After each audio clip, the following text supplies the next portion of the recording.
Hello everyone and welcome to our next presentation, quite a lengthy presentation this one as it is on a big topic of circles.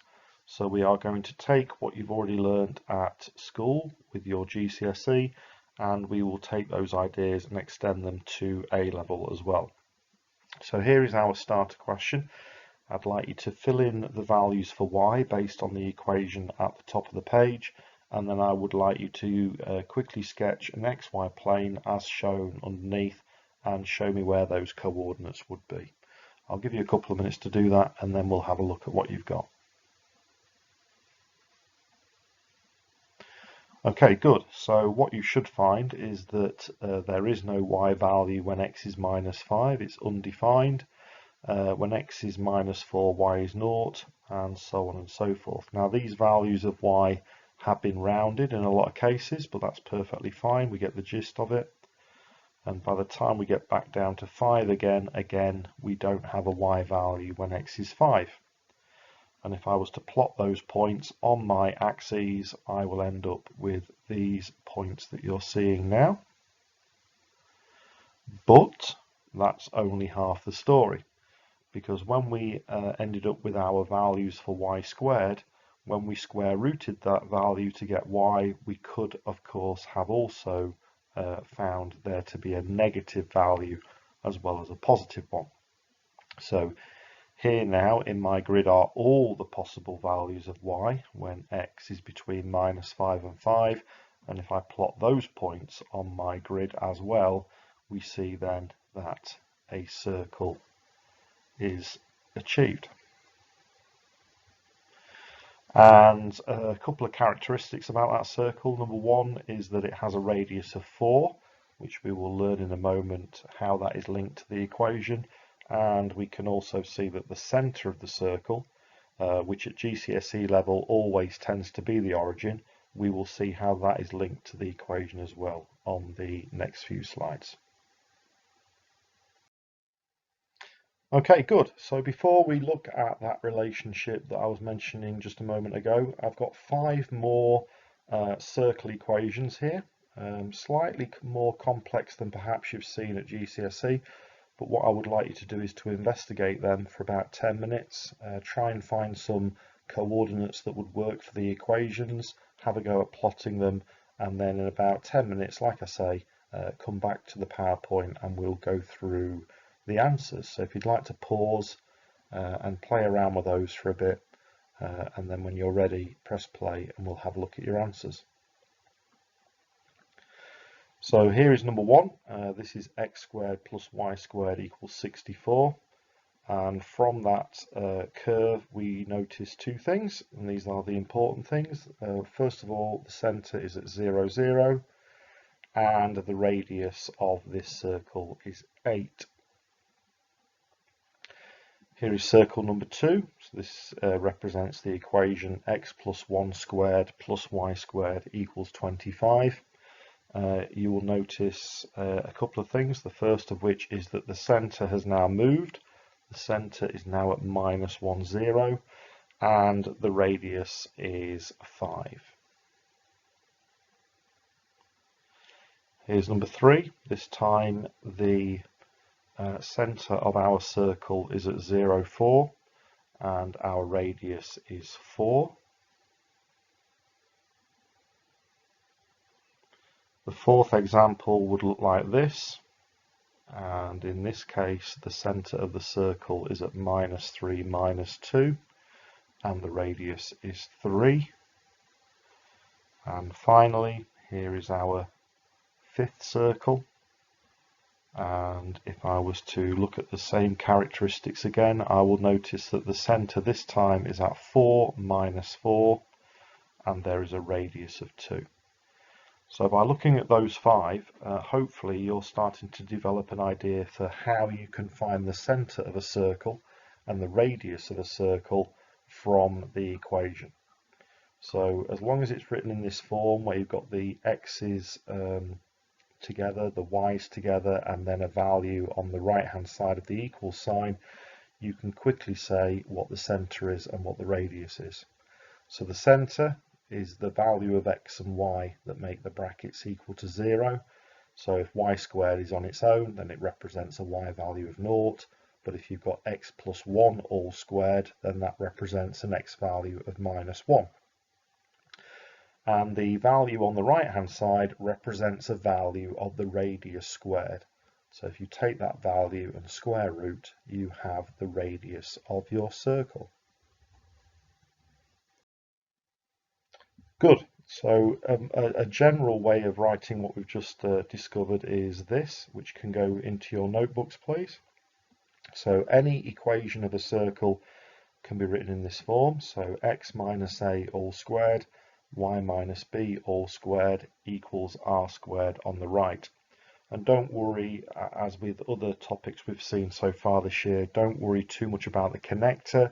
All it means that if you have x minus a, then x is going to be a positive value. And if you have x plus a, then it means that x is going to have a negative value.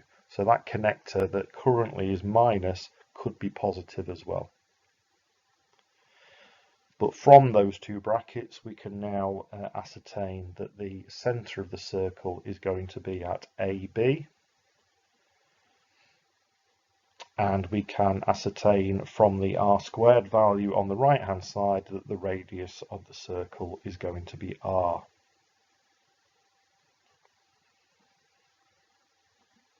So if you would care to put that in your notebooks, that would be good for the next exercise.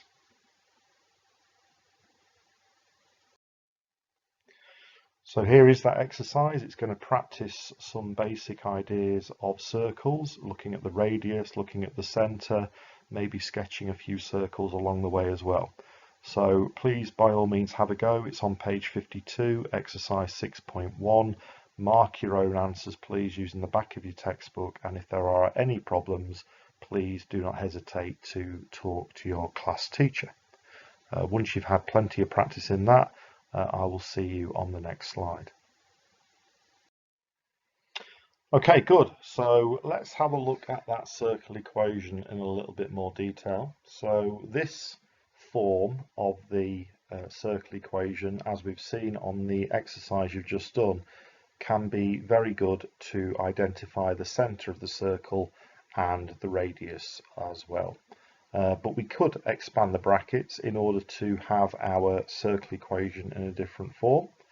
So that's exactly what I've done here. So we've got the x squared, we've got the minus 2ax, and we've got the plus a squared from the first bracket. We've got the y squared, we've got the minus 2by, and we've got the plus b squared from the second bracket, and then we've got the r squared on the right. I've now collected together the bits of that equation. So it's x squared, y squared, minus 2ax, minus 2by, a squared, b squared, and r squared. So I've brought everything over to the left hand side. And what I can also do is replace a squared plus b squared minus r squared with c. And the reason for that is because a squared is just a number, b squared is just a number, r squared is just a number. We call these constants. So if I was to add three numbers together, I would still have a single constant. So I'm going to replace all of that expression with c. And this gives me my expanded form, x squared plus y squared minus 2ax minus 2by plus c equals 0. So this is the expanded form of the circle equation. And from this, it's clearly not as easy to work out what the centre and the radius is. The reason why I'm showing you this slide is because quite often we will be given a circle in expanded form, and it would be our job to find where the centre and the radius is. So on the next slide, we'll be looking at that skill because, again, it's a skill that comes up a lot of times and we need to be good. Okay, so here is an example of such a question. This equation does represent a circle, but it is in expanded form. And our job is to find the centre and the radius, which is not easy to do if we leave it like this. So I'm going to show you the 3 or 4 steps now to find where the centre and the radius is of this circle. So the first job's fairly straightforward. We're going to put all the x's together, all of the y's together, and then we'll keep the number on its own on the right hand side. So I've put the x squared and the 10x together, I've put the y squared and the minus 6y together, and then the plus 18 is still where it was before. Now the skill in being able to write this in the form at the top of the page, at the very top in the title, is to use completing the square. So this is a skill that we've learned for quadratics. We're now going to use it as well for our circle work. So we'll start with our x squared plus 10x, and we'll complete the square on those. We'll then do the same with the y's, so y squared minus 6y, and then we'll see what we've got left once we've done that. So let's start with the x squared plus 10x. If we were to complete the square on that expression, we are halving the number of x's like we did with the quadratic work, so x plus 5 all squared, and then I'm also going to get a 25 that I don't want, so I'm taking 25 off. If I now do the same with the y's, I'm going to half the number of y's and I get y minus 3 all squared. But again, from that expansion, I'm going to get a 9 that I don't want, and so I'm taking away 9. And then let's not forget the plus 18 equals 0, which is still there from the first equation. And you can see that it's starting to take shape into that form that we like to see in order for us to decide what the centre and the radius is. So if I rearrange it now into the form that I need, I can leave the x's on the left hand side, I can leave the y's on the left hand side, but the minus 25, the minus 9 and the plus 18 all get taken over to the right to equal 16. And now from that we can see what the centre and the radius of the circle is. The centre is at minus 5, 3. I'll just remind you there the values of x and y that make the brackets equal to 0, and the value of the radius is 4 due to it being the square root of 16. Good. So this is such an important skill, we can't really go on any further until you've mastered this. So there is a whole exercise in the textbook just based around this skill of taking a circle in expanded form and completing the square so that we are able to find where the centre and the radius is. So take some time over this please, because it's an important exercise on page 53, exercise 6.2. Any problems, speak to your class teachers, and I will see you on the next slide once you've had that practice. Okay, good. So the rest of this presentation is all to do with circle theorems and using those circle theorems to find some answers to certain questions. So a quick reminder, this can all go in your notebooks. If I take 2 points on the circumference and draw a line from one point to another, that line is called a chord. If that line just happens to go through the centre, then that would be called a diameter. But as you can see, this line doesn't go through the centre. We would call that line a chord. If I was to then draw a perpendicular line between the centre of the circle and that chord, there is only one way I can do that, and it just so happens that that line will always bisect the chord. In other words, it will always split that chord into 2 equal parts. Okay, so let's see how we can use that fact to answer a question about a particular circle. And that particular circle is shown here. You can see its equation, which means that the centre is at 5 minus 6. We also know from the equation that it has a radius of 5. We can also see 2 points joined by a chord at A and B, and we know the coordinate for A but not for B yet. And we've also got a perpendicular drawn from the chord to the centre of the circle, which we now know must bisect the chord. So M stands for midpoint, and you can see that I've shown that on the circle as well. So I'd like you to have a go at these 4 questions, see how much of them you can do before you get help, and then once you've had a go at the 4, I will take you through each of them in turn. So let's start with the first one. Verify that the point A lies on the circle. The best way of verifying that any point lies on a curve is by subbing in the values of x and y and making sure that the equation works.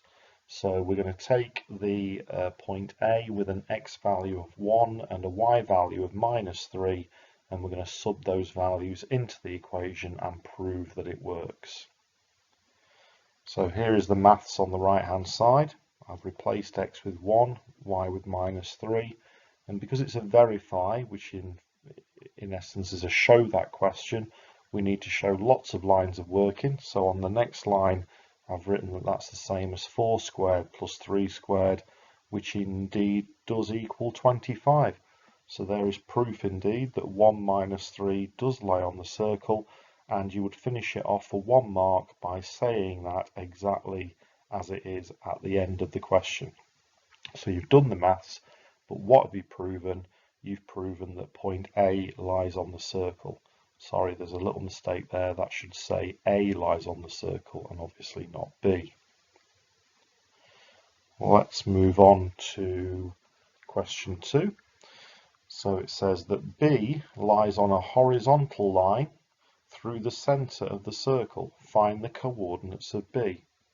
So that means then that in terms of our coordinate for B, it's going to have the same y value as the coordinate of the centre. So the coordinate of the centre was 5 minus 6. So the y value for the coordinate of the centre is -6, which will be the same as the coordinate B. So I'm going to take my circle equation and I am going to replace the y value with -6, and what will then that will then allow me to see is what will be the x value for that coordinate that I'm looking for. So here I am. I have written down the circle equation because point B lies on the circle, so we know that it must be okay to use the circle equation. I know that there is a y value of -6 at point B, so I've replaced the y value with -6, and now if I expand or simplify or solve, I can now find the value of x. So -6 plus 6 squared disappears, leaving me with x minus 5 squared equals 25. I'm not going to expand the brackets, I'm just going to square root both sides, which will give me 5 or -5, and then when I add 5 onto each of those values, I end up with x value of 10 or 0. So why have I ended up with two values of x? Well, of course, there are two possible points on the circle which has the same height as the centre. So I am looking at the point that is to the right of the centre, which must have an x value of 10. So I can now confidently state that the coordinate of B must be 10 minus 6.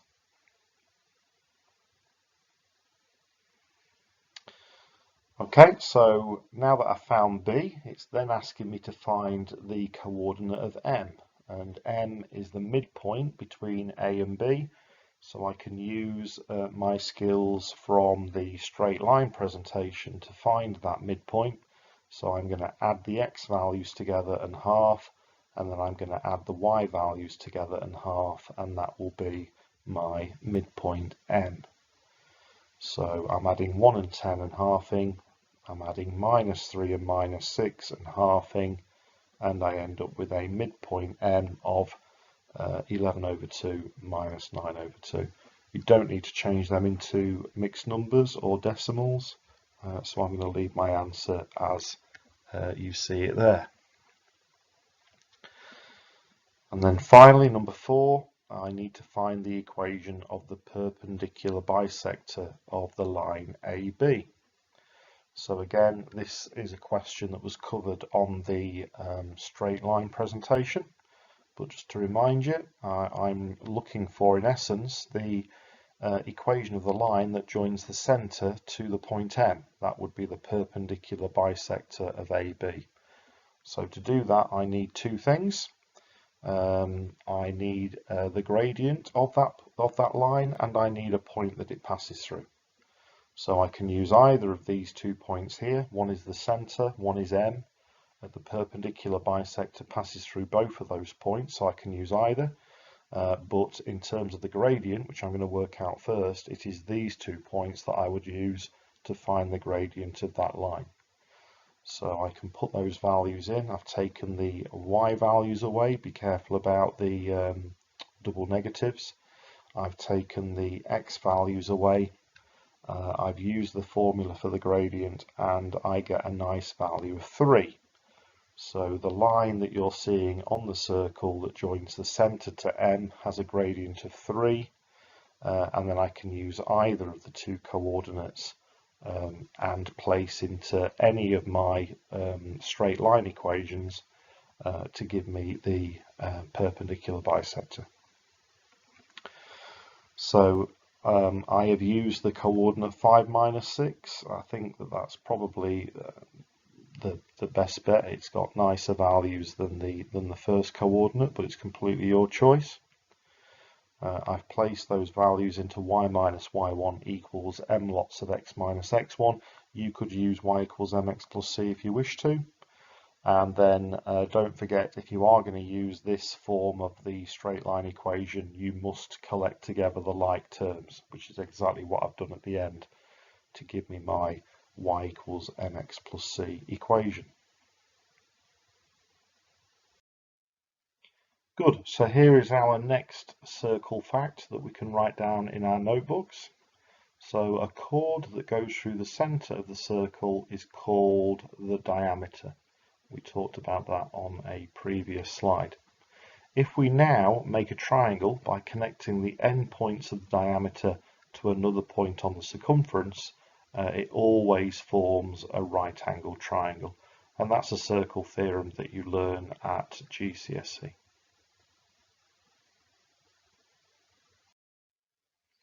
Here is another, and again, this can be written down in your notebooks, and you've probably seen this before from your higher level GCSE.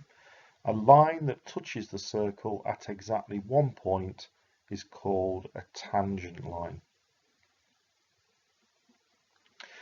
If I draw a line from the centre to that tangent line, then of course that will form a radius, and so a radius and a tangent always meet at a right angle. That also therefore means that the radius and the tangent are perpendicular to each other, and therefore can be written like so. The gradient of the tangent multiplied by the gradient of the radius will always equal -1. The two gradients are negative reciprocals of each other. So let's see how we can use that circle theorem, that circle fact, to answer a typical A-level question. So here is that question. We have a circle, as you can see here. A tangent line has been drawn at the point 5,4, which we're calling A. The circle has the equation shown, and so it has a centre at 1, 2, and it has a radius of √20, and these are all things that are going to come in handy for when we have to answer our two questions. The first thing then is we're going to find the equation of the tangent through the point A in this particular form. So really what this question is asking is to find the equation of the red line that's shown in the diagram above. To do that, we're first of all going to draw our radius from the centre to point A, because we know that those two red lines are now meeting at a right angle. They are perpendicular. And you will notice I've also drawn on my picture the centre, which is 1, 2. So the first job is to find the gradient of the radius, and then we're going to use that gradient to find the gradient of my tangent line. So the gradient between the 2 points given can be found using the gradient formula, which I've written down. And if I replace the values, remember, be careful, be consistent with how you subtract. So I've taken 4 minus 2 and I've taken 5 minus 1 and divided the difference in y by the difference in x, and that gives me a gradient of 1/2. which looks right with my diagram. So it has a gradient of positive a half, which means that the gradient of my tangent must be the negative reciprocal of that value. So the gradient of the tangent is -2. So I've now got my first value that I can use to set up my line equation. And the other thing that I need is a coordinate that the line passes through. I don't have a choice here. Sometimes I have a choice of coordinates. In this question I don't. The coordinate that I'm going to be using is 5, 4, because that's the coordinate that is on the line that I'm trying to find.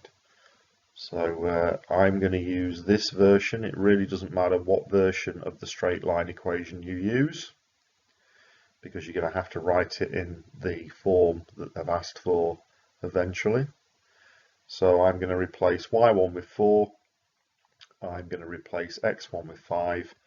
I'm going to replace my gradient with -2, and then I'm going to rearrange into the form that they want. I mean, really, if we're being picky, it should be 2x plus y minus 14 equals 0, if you look at the question and the form that it's asking for.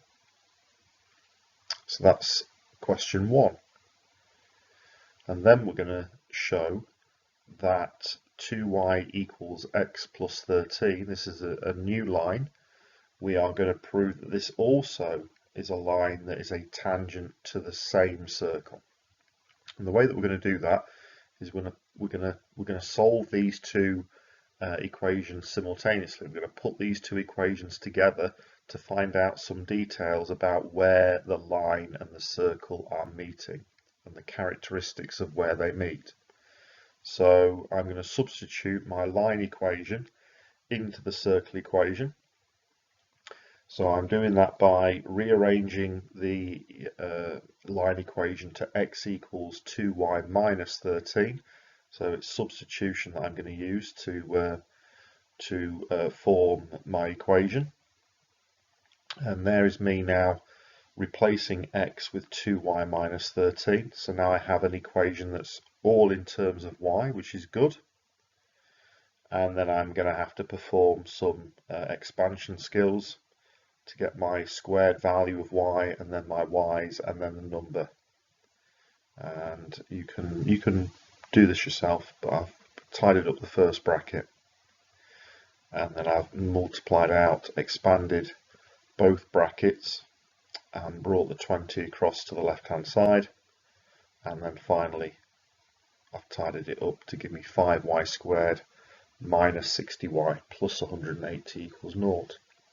Now you could also divide by 5. That would be perfectly acceptable. This is an equation, so as long as I do the same thing to the left hand side and the right hand side, then that's perfectly okay, but I'm going to leave it as it is. So you have two choices to prove that this line was a tangent to the circle. I could solve this quadratic, and if I solve this quadratic, what I will find is that I get repeated roots.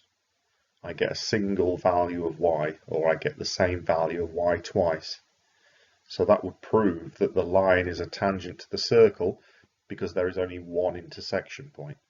And if a line only has one intersection point with the circle, the only possibility is that that line is a tangent to the circle.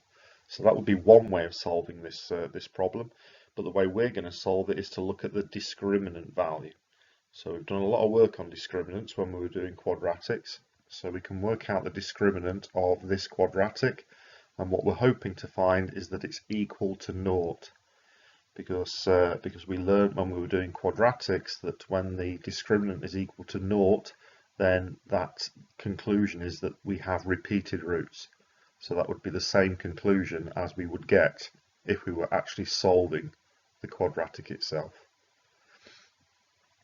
Okay, so that's my plan. So A is 5, B is minus 60, C is 180, and indeed when you work out the discriminant for this quadratic, you get 0. So that would get you a mark. And then you would conclude by saying, therefore, the line is a tangent to the circle. And that concludes the second question. So that's a really nice question. If you want to make notes of that in your notebooks, then that would be fine. But it demonstrates the circle theorem quite nicely.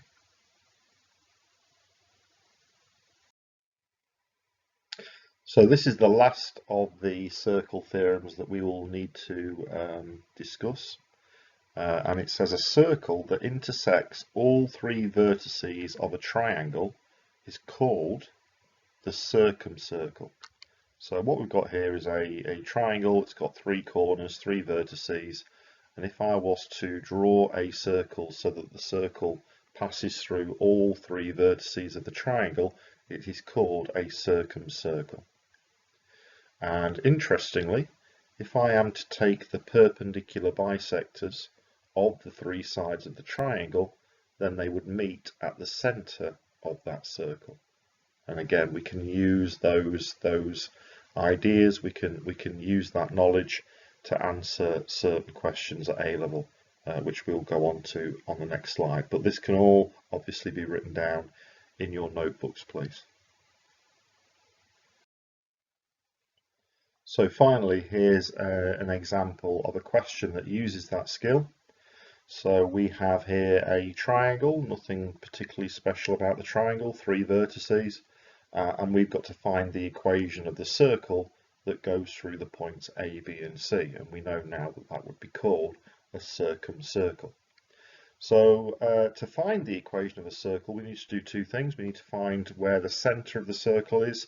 We then need to find where the radius of the circle is, and if we have those two values, then we can write down our circle equation. So that's the plan. That's what I'm thinking I need to find before I actually get on with the question. So how am I going to find either of those? Well, the most important of those, the first thing I need to find is the center of the circle, and I'm going to do that because I've just learned that if I create the perpendicular bisectors for each of these three sides, they are going to meet at that center. So we'll start with that. And we will find the center by just looking at two of the perpendicular bisectors. If you have lots and lots of time, you could make sure that it works for all three. But really, we only need to work out the perpendicular bisectors for two sides, and they will meet at the center of the circle. So we'll start with the perpendicular bisector of AC. So the midpoint turns out to be 4, 6. Remember what we're doing there, we're adding the x's and halving, and we're adding the y's and halving, and we get 4, 6. The gradient between A and C is -1/2, and again we can do that by finding the gradient between two coordinates, which we saw in the straight line graphs presentation. And that means that the perpendicular bisector has got a gradient of 2 because it's the negative reciprocal of -1/2, and then you put all of that into y equals mx plus c, and we get our first perpendicular bisector, which is y equals 2x minus 2. We now have to repeat that process for either AB or BC, so I'm going to choose BC. So same again, the midpoint using the same method turns out to be 5.5, 1.5. The gradient between B and C turns out to be just 1. And again, you can perform this skill yourself. That means that the gradient of the perpendicular bisector will be -1. And then you can take those values, substitute into y equals mx plus c, and you get the equation y equals -x plus 7. And those two perpendicular bisectors, I'll just repeat what I said earlier, those two bisectors will meet at the center of the circle. So here is that circle. This is the circle that I am finding the equation of. So if you solve your two straight line equations simultaneously, you find that they meet at 3, 4. So we now know that my center is at 3, 4. So the next thing I need to find is the radius of the circle, and I'm going to do that by looking at the distance from the centre to any of the 3 points. Of course, the distance will be the same for all three. So we would use Pythagoras here. Distance between two coordinates was studied again in the straight line section, so if you've forgotten about that, please go and revisit. But we're going to use Pythagoras to find either of these three distances, and it turns out that the distance is equal to 5. So a nice whole number value for the radius. And if I know that the centre is at 3, 4, and I know that the radius is 5, I can complete the challenge by writing down the equation of the circle. And here it is, x minus 3 squared plus y minus 4 squared equals 25. Okay, so lots of great theory there, alongside a few good examples of typical A-level questions, but we do need more practice on that. So to complete this circles presentation, I'd like you to have a go at this exercise, 6.3 on page 56.